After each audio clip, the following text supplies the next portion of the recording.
Bom dia a todos. Vamos de novo. Bom dia a todos. Agora, muito bem. A gente está numa época super especial, não é? Qual é? Natal. Quando a gente fala em Natal, o que é que vocês lembram assim? Nascimento de Jesus. O que mais? Presente. O que mais? Árvore de Natal. Enfeite. O fictício Papai Noel. Boneco de neve. Mas aqui não neva, né? Ceia. Boa. O que mais? E aí, Theo? Laninha? Rena. Uva passa no arroz. Lembra, uva passa no arroz. Treinou. Muito bem. O Natal lembra a gente muitas coisas, né? Algumas coisas têm a ver com o Natal de verdade e outras tem nada a ver. Nessas coisas de boneco. Diga, meu amor. Um exemplo. Natal não é só presente, é o nascimento de Jesus também. Muito bem. Vejam, vocês sabiam que tem uma coisa que é super assim natalina, a gente não sabe. Nenhum de vocês falaram. Chama-se anjos. Você sabia que o Natal está cheio de anjo? Como foi que Maria soube que ela ia ser mamãe de Jesus? O anjo foi lá e falou. E o pai? Um anjo falou pelo sonho. E quem é que estava lá na cena quando Jesus nasceu? Não, calma. Lá quando Jesus nasceu, como é que foi? Tinha José, tinha Maria, a fazenda, tinha os bichinhos, né? O que mais?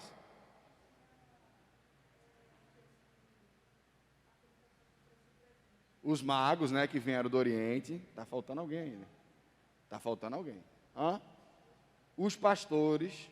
Como foi que os pastores souberam que Jesus nasceu? Não, foi não. Aí é os magos. Foi os anjos. Teve um coral do anjo aparecendo e cantando. Você já pensou? Se olhar para o céu assim, o céu abrir e sair um coral de anjo vindo do céu. E apareceu para quem? Pastores. Pastores. Que estavam cuidando das ovelhinhas. E eles estavam dizendo assim, sabe o que eles disseram? Eu estou trazendo uma boa notícia. Qual é a boa notícia? Aquele que é o nosso Salvador nasceu. Veio. A notícia é que ele já tinha vindo. E aí é interessante porque ninguém nunca ia perceber aquele bebezinho como um bebezinho especial, se não fosse pelos anjos. E essa é a mensagem de verdade do Natal. Deus continuou o seu plano na história de nos salvar. De nos salvar de quem, hein? Quem é que está? Do pecado, muito bem. Que o pecado está em todos os lugares da nossa vida. Mas quando a gente encontra Jesus, a gente encontra perdão e lá na frente, solução. Porque Jesus promete que vai chegar um dia que não vai ter mais pecado. Quem acredita nele, vai ter um dia que não vai ter mais pecado. Não é muito bom?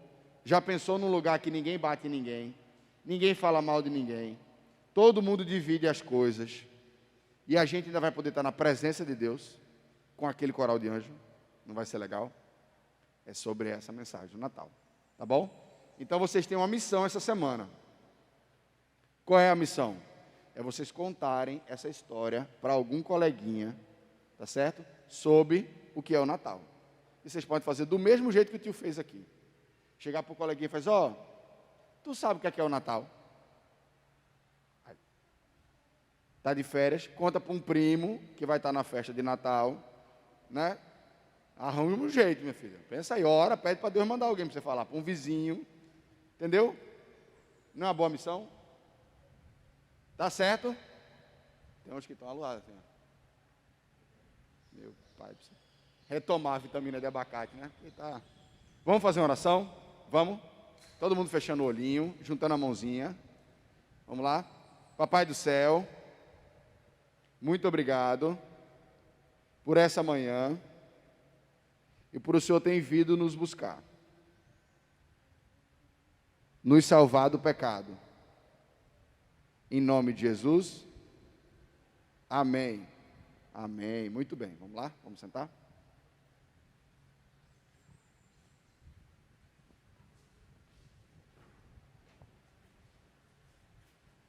Os pais têm que fazer uns 20 polichinelo antes do menino sair de casa. É fogo.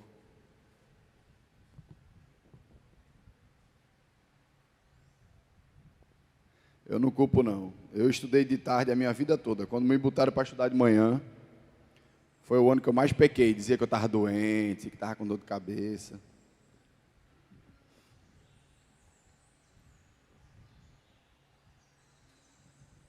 Meus irmãos, eu fico assustado, confesso, frustrado, muitas vezes, pela quantidade de símbolos que existem em torno do Natal. E o quanto a maioria deles não tem nada a ver com o Natal. Com o passar do tempo, com o passar da história, foram agregando valores e realidades a essa época do ano, que é fruto de um coração que está alheio ao que Deus está fazendo. É fruto de um coração que não sabe do grande plano de Deus para a história, então não sabe o que é Natal. Então começa a colocar naquela festa coisas que a gente quer que estejam ali, porque a gente acha bonito. E não sabe que a gente está travando uma guerra no coração das crianças. Porque quem mais é afetado por essa realidade são as crianças. Em que precisam aprender desde pequenininhos. Aquela época. O que é que significa para mim? A que realidades e verdades o meu coração, ele é conectado naquela época do ano. Só para você ter uma noção, parece ruindade, né? Mas foi maravilhoso para nós. Na nossa casa, né? Como filhos do reverendo Sérgio Lira, a gente nunca ganhou um ovo de Páscoa na Páscoa. Nunca. Que triste, uma criança frustrada. Todo mundo ganhando ovo, os filhos do pastor não ganham. Teve uma família da igreja, teve pena da gente, deu ovo. Pronto, foi nesse ano que uma família da igreja... Mas quando eu olho para trás, eu lembro que eu fui educado desde criança, de que não é época, nem momento, nem uma associação saudável na cabeça, no meu coração, de que a morte e a ressurreição de Jesus é um ovo de chocolate. Lá em casa a gente diz que ovo de Páscoa não existe. Existe ovo de chocolate. Como tem ovo de cubo, ovo de barra, ovo de o que você quiser. Pode ter chocolate da forma que você quiser. E a gente precisa entender do que nós estamos falando a respeito do Natal. E essa é a época em que a gente dá essa ênfase maior. E eu queria conversar com os irmãos hoje sobre essa realidade do papel dos anjos no Natal. Vamos abrir nossas Bíblias em Lucas, capítulo 2. Lucas, capítulo 2.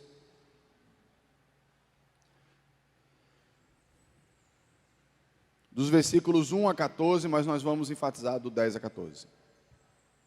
Lucas, capítulo 2.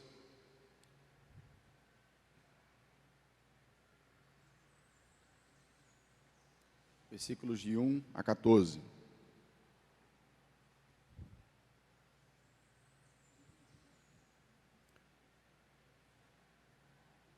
Vamos ler. Naqueles dias foi publicado um decreto de César Augusto, convocando toda a população do império para recensear-se. Este primeiro recenseamento foi feito quando Quirino era governador da Síria.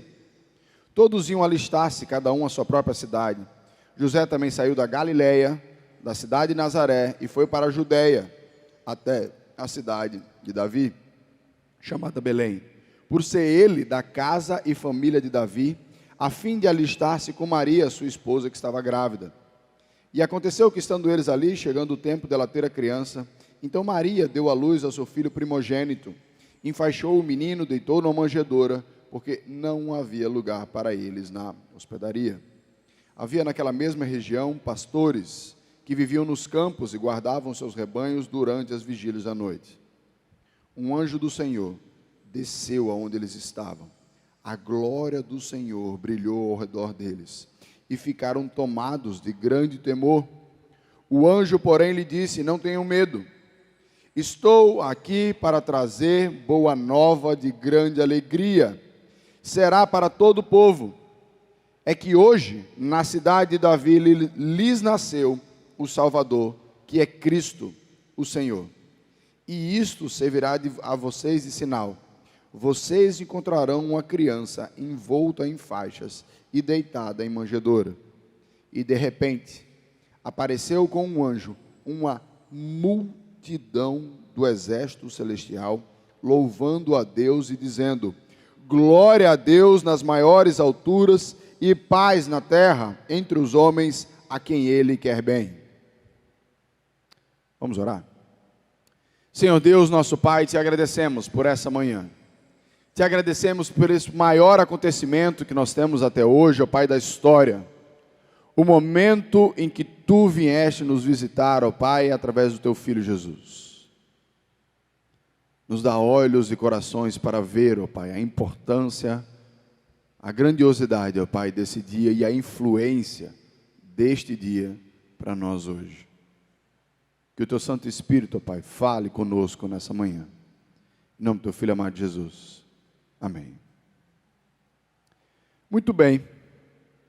Então veja, aqui a gente tem um relato até sucinto, né, do nascimento de Jesus, em que o imperador mandou fazer um recenseamento, né, uma recontagem do povo do império, que era enorme nessa época, e não entenda mal não, recontagem do povo era para cobrar imposto. Então o imperador queria dar uma atualizada aí para ver se a cobrança de imposto estava todo mundo sendo contemplado. E o que não sabia ele é que por trás de uma motivação gananciosa, imperiosa de César Augusto, estava se iniciando um processo histórico maravilhoso e o cumprimento de promessas de vários anos, de séculos. E o que acontece é que José precisa voltar a Belém. Belém, gente, era a cidade do rei Davi, era o local onde Davi tinha o seu palácio. E José fazia parte da linhagem de Davi. O judeu e os povos orientais têm muito essa conexão da linhagem familiar da qual você é vinculado, devido à honra, que é um valor muito forte na cultura oriental. Mas, nesse caso aqui, nós estamos falando de algo fantástico. Por quê? Porque a Bíblia havia prometido que da raiz de Davi viria o rei sobre todo o mundo, o Messias. Então Lucas faz questão de enfatizar isso. E eles vão, e a cidade está cheia, porque muitos moradores antigos vêm para a cidade, os novos que já moravam lá, e eles não conseguem lugar. E é como se o hospedeiro faz: ó, na hospedaria eu não tenho um lugar. Eu só tenho um lugar onde ficam os animais. E aí o pessoal acha que é a fazendinha, né? Era um local fechado, onde se guardavam os pequenos animais da família. E Jesus nasce ali. Só José, só Maria, sem lembrancinha de quem veio visitar, sem um enfeite na porta de que Jesus nasceu, sem nenhuma cama. Jesus nasceu em panos envoltos e colocado sobre palha. Como é fácil a gente perder a perspectiva grandiosa de um momento percebendo o seu nascimento.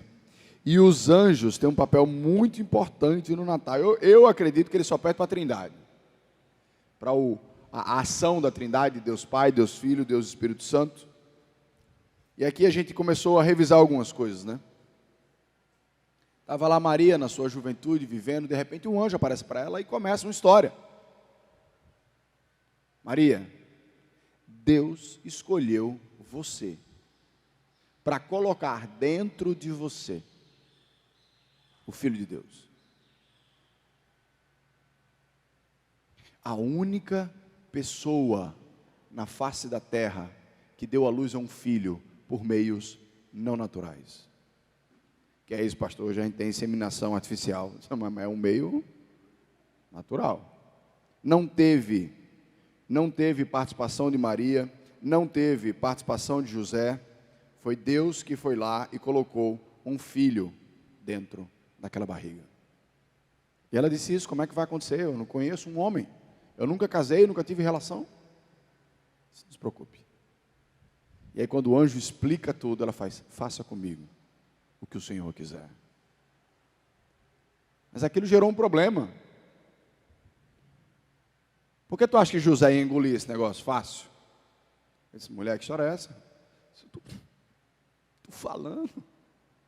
Um anjo apareceu e falou isso para mim. Tem que ter muita sabedoria, assim, para poder acreditar numa história dessa. Que é incrível. E aí um anjo vem e fala com José. Aí José tranquiliza, aceita, cuida, honra a Maria até o dia do seu nascimento. E aqui nós vemos uma outra história envolvendo os anjos. Um anjo do Senhor aparece aos pastores, depois um coral de anjos louvando a Deus por aquele momento. Pouquíssimas cenas você vai encontrar na Bíblia de um coral de anjos, ou de vários anjos aparecendo a alguém. Eu só me recordo de Jacó, quando estava dormindo, ele disse que viu uma escada que ia da terra até o céu, e vários anjos subindo e descendo, ou nas cenas do Apocalipse, onde os anjos estão ao redor do Senhor, louvando. E sabe o que eu acho interessante da gente ouvir e estudar o que os anjos falam? É porque os anjos, eles vêm da parte do próprio Deus. O que os anjos falam, o que eles nos revelam, é o que Deus pensa daquele momento. Porque os anjos trazem exatamente aquilo que Deus mandou que fosse trazido. Então, ouvir, estudar e aprender sobre o que os anjos estão falando, é você ter uma mensagem direta da parte de Deus. A gente sabe que toda a Bíblia veio diretamente da parte do Senhor. Mas para aquele momento histórico, além da mensagem e da manifestação sobrenatural de um mundo que não vemos, mas que é tão real quanto esse que a gente toca, tinha um peso histórico muito importante.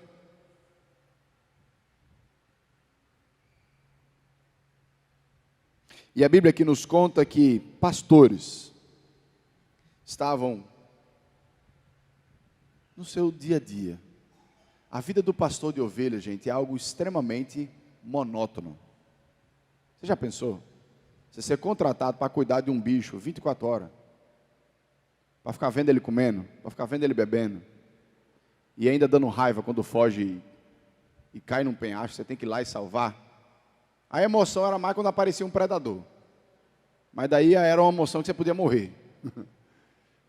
Mas é aquela vida de acordar cedo, tira os animais, leva para comer, leva para beber água. Ao cair da noite, aqueles que tinham, né, e podiam, voltavam para casa e colocavam-las de volta no curral. No outro dia, tudo de novo. Caso contrário, tinha que fazer vigília.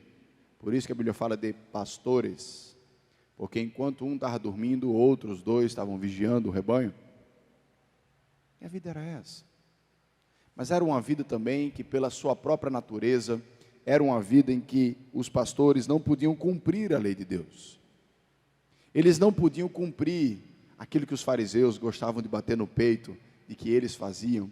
Então, o pastor naquela época, dentro da própria comunidade de Israel, era um povo muito rejeitado, escanteado. Disse a história até que pastores não eram aceitos como testemunhas perante um tribunal, porque eles eram tidos como mentirosos na época. Nosso Deus é maravilhoso, porque Ele escolhe as coisas loucas desse mundo para transformar na sua sabedoria. As primeiras testemunhas do Natal eram pessoas que não tinham valor. Porque eles fizeram o quê? Foi que os pastores fizeram para merecer uma revelação de anjos? Eles jejuavam 30 dias. Graça. A história do Natal sempre é e sempre será. A história de Jesus Cristo será sobre graça, sobre Deus escolhendo pessoas não merecidas para carregar o maior tesouro do mundo. E os anjos, primeiro o anjo fala, não tenham medo, porque eu estou aqui para lhes trazer um evangelho de grande alegria. A palavra boa notícia significa evangelho. A boa notícia de Mateus, a boa notícia de Marcos, a boa notícia de Lucas, a boa notícia... Temos 4 formas de receber essa boa notícia através dos 4 evangelhos, fora os anúncios nos livros históricos, nos proféticos, nos poéticos, em todos os livros da Bíblia. Jesus Cristo é a boa notícia de Deus. Uma vez eu estava conversando com a minha esposa, e ela com muito sono. Eu disse, amor, vamos ficar mais acordada lá, para ficar acordada agora, eu preciso de uma boa notícia. Eu pensei numa fubeba lá, eu devia ter dito, Jesus veio. Não tem melhor notícia do que essa. Agora, por um lado, não é uma boa tão nova assim. Porque Jesus vem sendo prometido desde o Éden. Sabe aquela historinha quando Deus está colocando as coisas que iriam acontecer para o homem, para a mulher, ali nas punições depois do pecado. E Deus chega para Eva e diz assim, olha, da tua descendência virá um, que a cobra lhe ferirá o calcanhar, mas que este lhe pisará a cabeça.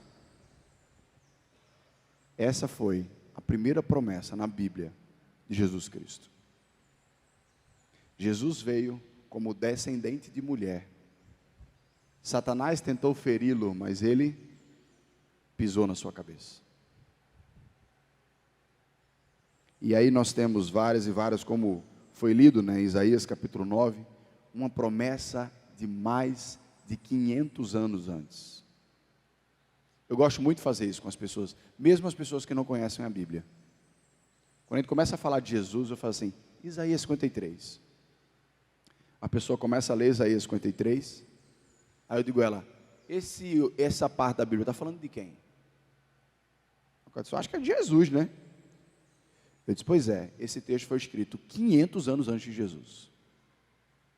Imagine você tentar descrever um evento que vai acontecer em 2522. Você tem noção de como é que vai estar o mundo lá?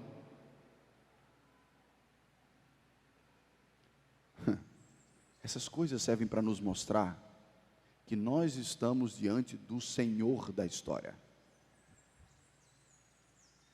Ouvimos demais aquilo que o mundo está dizendo sobre a história e perdemos que quando nós lemos a Bíblia, nós estamos lendo sobre quem faz a história.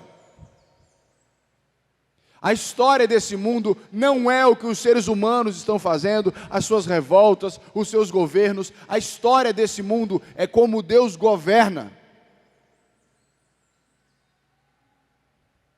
Cantamos.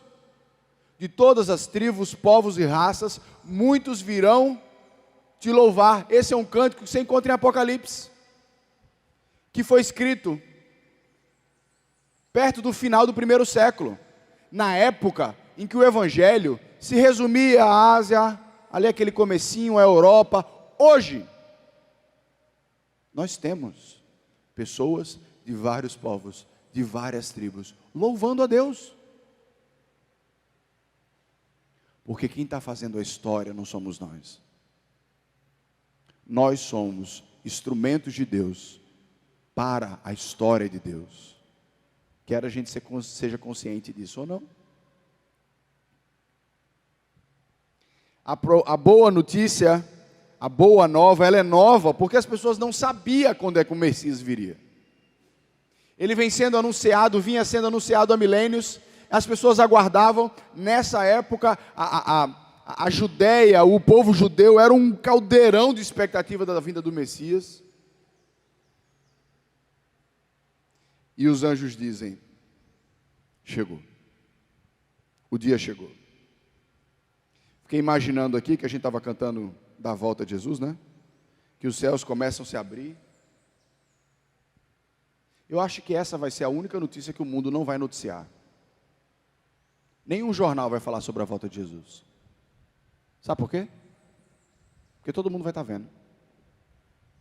Para que botar um jornal numa coisa que todo mundo sabe o que está acontecendo? Todo mundo ajoelhado, dizendo: Jesus, tu és Senhor. É isso que o texto está dizendo.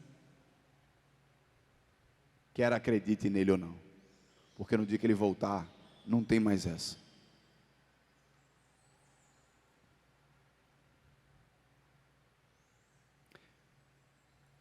O texto fala que estou aqui para lhes trazer uma boa nova de grande alegria. Quando é que uma notícia ela é boa? É quando aquilo que a gente recebe modifica a nossa vida. É quando aquilo que a gente recebe vai transformar a nossa realidade.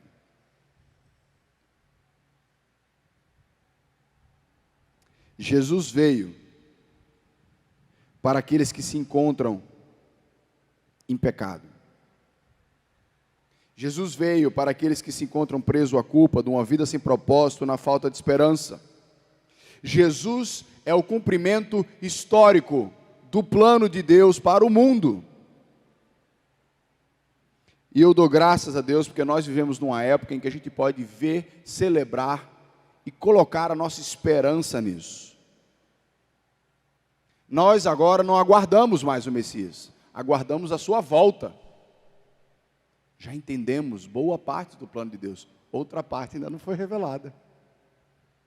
Sabemos, temos mais ou menos ideia da volta de Jesus. As pessoas antes de Jesus tinham mais ou menos ideia da vinda do Messias. Nós não.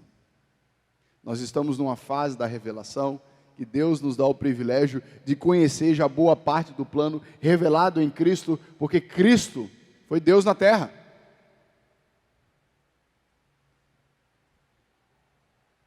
Deus, através do nascimento de Jesus, está concretizando o seu plano de salvação do nascimento, da morte e da ressurreição de Jesus.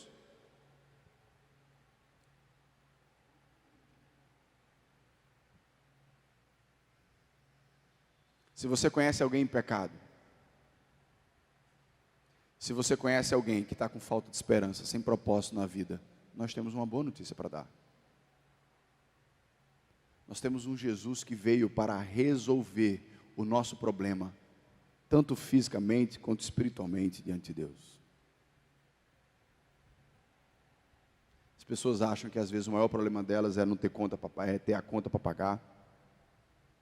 É um conflito de relacionamento. E elas não percebem que muitas dessas coisas é em decorrência do problema delas com Deus. Jesus Cristo é a boa notícia.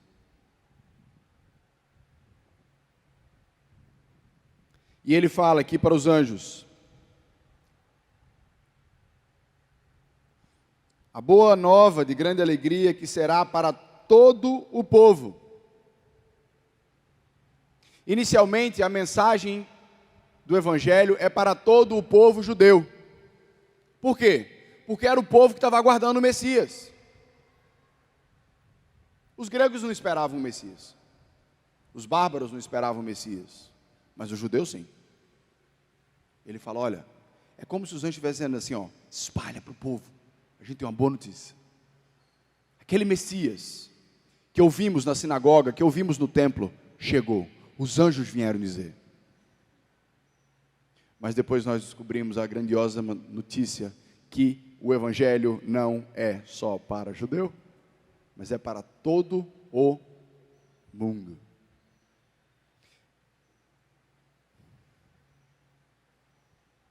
Isso significa, pastor, que todo o mundo vai desfrutar de Jesus Cristo? Não, não significa não.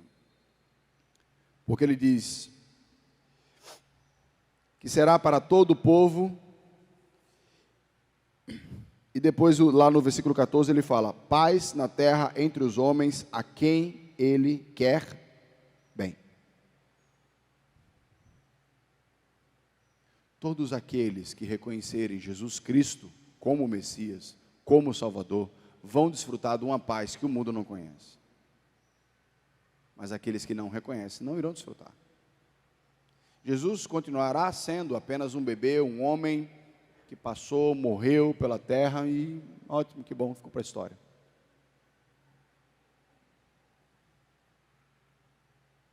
A mensagem de paz, de salvação é para todos, porque ela não está restrita a nenhuma classe social.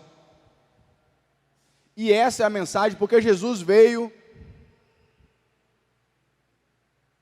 e nasceu numa manjedoura. Gente, o que é que você precisa entender sobre Jesus nascendo? Ele podia nascer do jeito que ele quisesse.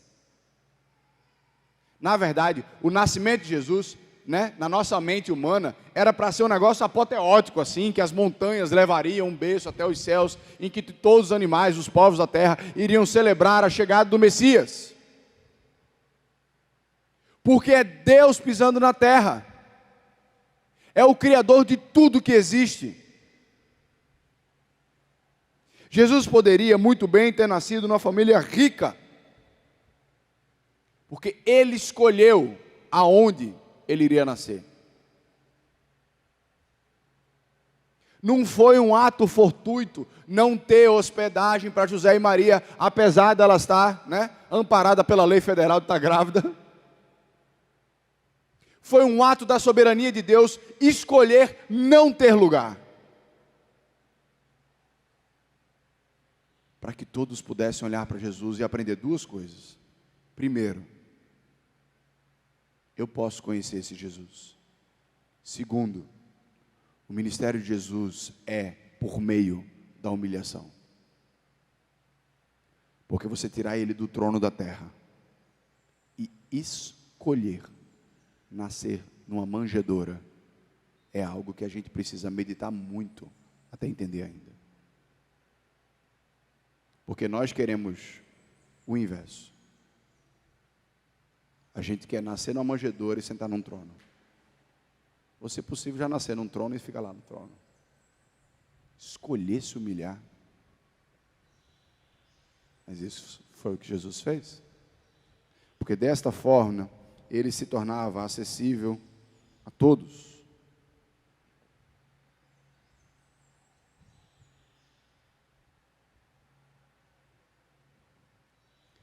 Essa é uma boa nova de grande alegria. Então vejam, aqui o anjo dá alguns nomes, alguns títulos a Jesus. A primeira que ele fala é que ele nasceu na cidade de Davi, mostrando essa perspectiva histórica do cumprimento de promessa do Deus sobre todos os eventos, fatos da nossa vida, da nossa história. Deus honrando, cumprindo aquilo que Ele fala. Nasceu na cidade de Davi, como eu disse que aconteceria. Depois é dito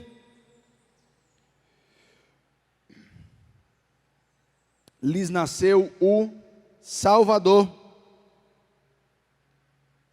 O nome Jesus que foi escolhido, né, que Maria não ficou, né, aqueles meses pensando, como é que vai ser o nome da criança? O anjo já tinha dito, o nome dele vai ser Jesus, que é a versão grega de Josué. Sabia? Que significa Jeová salva. O nome de Jesus significa Jeová salva. Então Jesus seria o Salvador. A libertação que Jesus proporciona é muito maior do que a de Moisés. Moisés foi usado por Deus para libertar cerca de 1 milhão de pessoas do Egito. A libertação que ele proporciona é muito maior do que a José, que salvou o seu povo, salvou a sua família da fome e da miséria. A libertação que ele proporciona é muito maior do que a de Davi, que libertou o povo de Israel dos seus inimigos ao redor. Porque todas essas e as outras libertações são físicas e são temporárias. As bênçãos que a gente recebe aqui, fruto dos homens que Deus usa na nossa vida, são ajudas temporárias. O povo voltou a ser escravo de novo. O povo voltou a ficar preso de novo, até fisicamente aconteceu. Mas quando nós estamos falando de Jesus como nosso Salvador, nós estamos falando da libertação das maiores prisões dos seres humanos. Quais são elas? Primeiro, pecado. Cristo nos promete nos tirar da escravidão do pecado. Isso não significa que a gente deixa de pecar. Mas em Cristo Jesus, nós conseguimos olhar para o pecado e dizer assim, Senhor Deus, me dá força para eu não entrar nele.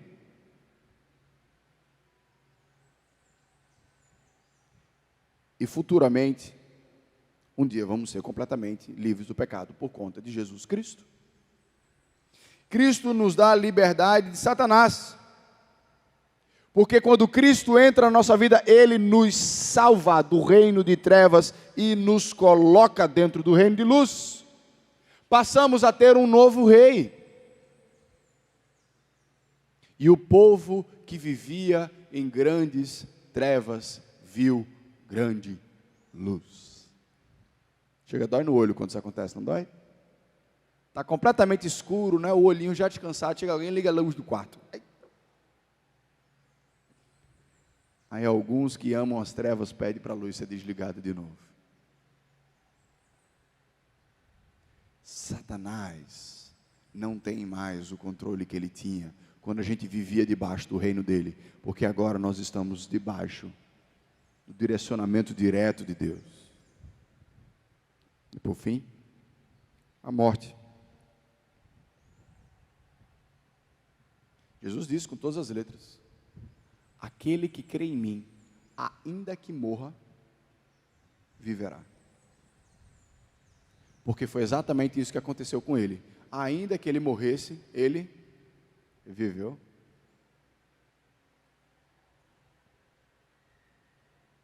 Eu estava numa aula essa semana, lá em João Pessoa, e uma das perguntas que fizeram ao professor foi assim, a pergunta que a gente gosta, né? Professor, como é que o senhor acha que nós vamos ser na glória? Nós, corpo, né? Ser humano. Ele fez, eu acho que a única ilustração que eu posso dar é a de Jesus, que vai ser tão diferente quanto a semente é da árvore. A semente tem em si toda a potência para se transformar numa árvore. Mas quando você pega uma semente do lado de uma árvore, são duas coisas completamente diferentes. Pensa aí no caroço da manga e na mangueira. Nós estamos vivendo a fase da semente, em que Deus nos disse, aquele que crê em mim, ainda que aparentemente morra, viverá. Se quiser continuar com a ilustração, a semente tem que botar debaixo da terra também, né? Para poder nascer a árvore. Jesus é o nosso Salvador contra a morte, contra o pecado, contra Satanás. Se o pecado é aquilo que nos causa os maiores problemas, quanto é que custa a nossa libertação? Essa é a boa nova. Finalmente veio alguém que podia pagar a nossa dívida com Deus. O anjo também fala que Jesus é o Salvador, que é Cristo. Todo mundo pensa que é sobrenome, né? Igual lá em casa todo mundo é meio novela mexicana, né? Que é André, não sei se vocês sabem, agora vamos saber. É André Ricardo, Sérgio Paulo, Daniel Tito. É tudo de família mexicana, né? Aquelas novelas, né? E todo mundo pensa que Jesus Cristo é assim também. Não, ele era Jesus e Cristo. Dá vontade de perguntar, Cristo por parte de pai ou por parte de mãe? Naquela época não tinha isso. Naquela época era Jesus, filho de fulano, fulano, cicrano. Você dizia o nome dos pais. Cristo significa o termo grego para Messias, o ungido. O ungido era aquele que era escolhido pelo próprio Deus para uma missão específica. Jesus Cristo foi escolhido pela parte do próprio Deus, enviando o seu Filho para nos salvar. Ele foi o escolhido, o Messias, prometido por Deus. E o texto ainda nos coloca aqui: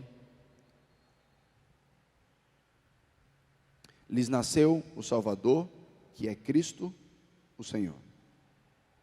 Gente, esse termo aqui, Senhor, pode olhar na sua Bíblia que está com S maiúsculo.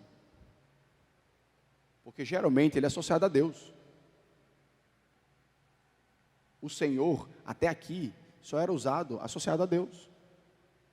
E agora ele é associado a Cristo.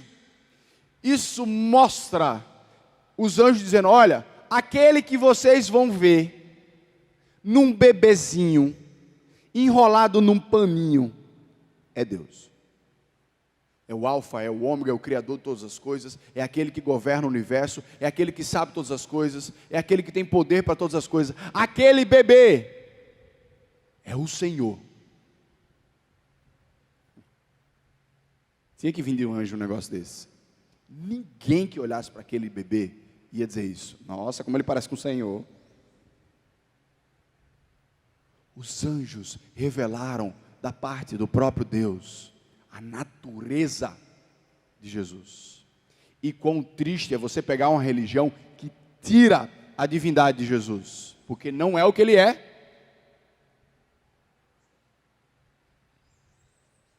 Esse foi um claro aviso para que os olhos não se enganem sobre a essência de Cristo.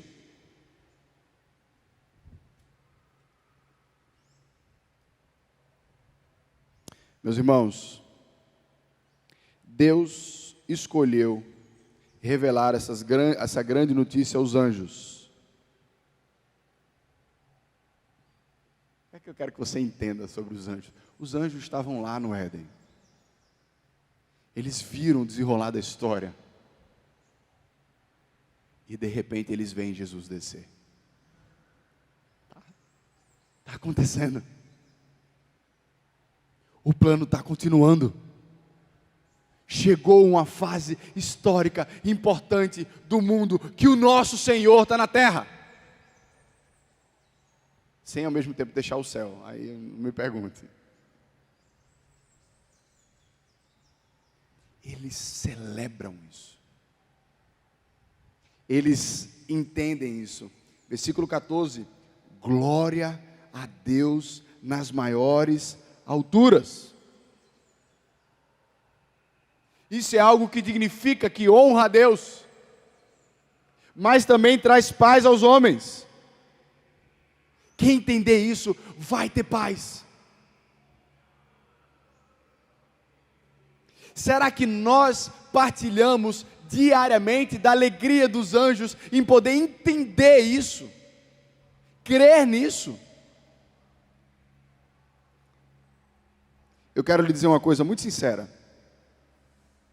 Ler a Bíblia, estudar a Bíblia, crer na Bíblia, vai fazer você adorar a Deus de uma maneira diferente.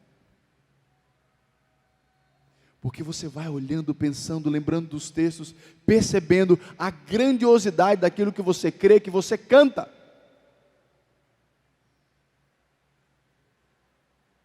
Alegria. Nós conhecemos a Cristo. Nos foi dado esse privilégio, estamos pregando Ele aqui, nesse momento. A mesma mensagem que os anjos colocaram para os pastores é para nós.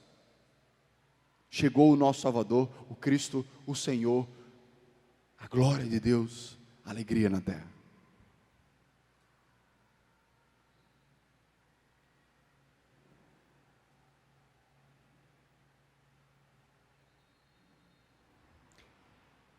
Os anjos celebram por entender o plano de Deus se concretizando por Jesus Cristo. O texto termina dizendo que os pastores foram até Belém e começaram a bater de casa em casa, procurando um bebê enrolado em panos em uma manjedoura, numa cidade que estava lotada. E quando eles encontram, eles falam isso, olha lá, o versículo 15: vamos até Belém, vejamos os acontecimentos que o Senhor nos deu a conhecer. Foram depressa, encontraram Maria e José, a criança deitada na manjedoura. E vendo isso, divulgaram o que lhes tinha dito a respeito desse menino. Todos os que ouviram se admiraram das coisas relatadas pelos pastores. Maria, porém, guardava todas essas palavras, meditando-as no coração. Os pastores voltaram, glorificando e louvando a Deus, por tudo o que tinham ouvido e visto, como lhes tinha sido anunciado.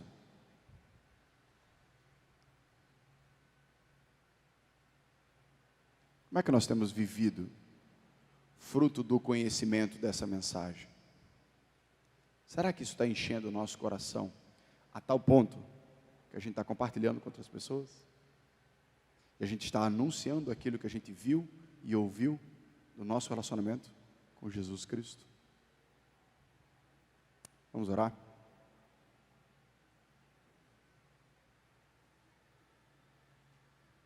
Senhor Deus, eterno Pai, que maravilhosa notícia. 2000 anos depois, ela continua tão maravilhosa quanto no primeiro dia em que aconteceu. Te damos graças, Senhor Deus, pela Tua graça, pela Tua misericórdia, em nos escolher para receber essa mensagem, divulgá-la, Senhor, para que a gente possa compreendê-la mediante as Tuas Escrituras, ó Pai, mediante o estudo dela, Senhor, a ação e iluminação do Teu Santo Espírito no nosso coração. Que o nosso coração se encha diariamente com a Tua alegria, e que a nossa boca não consiga conter aquilo que o nosso coração se enche diariamente, anunciando a Tua mensagem.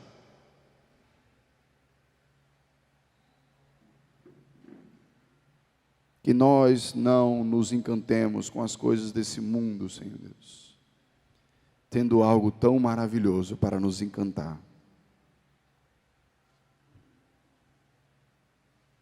Senhor Deus, eterno Pai, tem misericórdia de nós. Ilumina o nosso coração, para te termos de verdade como o grande tesouro da nossa vida. Em nome de Jesus, amém.